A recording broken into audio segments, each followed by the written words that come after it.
Hello and welcome back to Shakesyear. We are getting towards the end of the Arden of Faversham. Not the Arden, just Arden of Faversham. And today we get to hear from Shakebag in Act 5, Scene 2.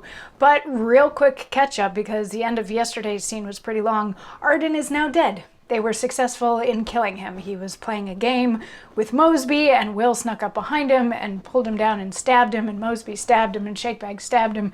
But it was the stabbing from Alice that finally actually did Arden in, and then she started to feel guilty about it, and she asked Michael Bolton to take the towel and the knife and get rid of them. They dragged Arden's body out behind the Abbey and dumped it there. Franklin, being smart, found both the body and the bloody knife and towel and came back and put two and two together and figured that it was probably Alice that did the killing. So Alice and Mosby and Susan and Michael Bolton have all been arrested because Michael Bolton was terrible at getting rid of evidence. Will and Shakebag were able to get away in all of this fray. So we still have two murderers on the loose, but a little bit of relief for them because Will was very upset about the fact that he had tried so many times to kill Arden but hadn't been able to do so. So Act 5, Scene 2 is this really short scene. It's just the 12 lines that make up this monologue. And it's Shakebag. He comes in dragging two body bags and he says, "The widow Chambly in her husband's days I kept, and now he's dead. She has grown so stout, she will not know her old companions. I came thither thinking to have had harbour, as I was wont, and she was ready to thrust me out of doors. But whether she would or no, I got me up, and as she followed me, I spurned her down the stairs and broke her neck, and cut her tapster's throat.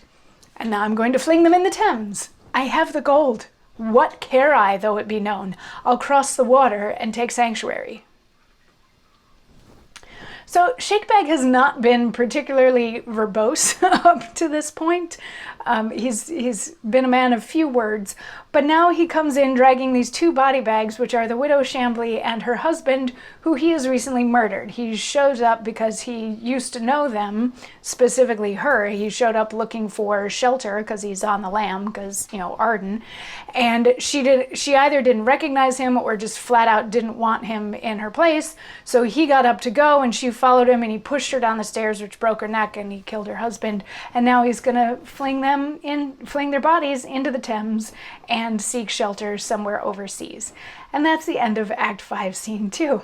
So it's interesting to me. We don't hear very much from him through the whole play, and then we just get this like little glib, "Yeah, I killed this old lady and her husband, I'm gonna dump their bodies in the Thames and get out of town." It's just a little weird to me. But anyway, it's fun, it's cute, it's short. We can keep this video short for today because we still got to wrap some stuff up and figure out what's going to happen to the four that got arrested. So come on back tomorrow and we'll see what happens to them. I'll see you then. Mwah.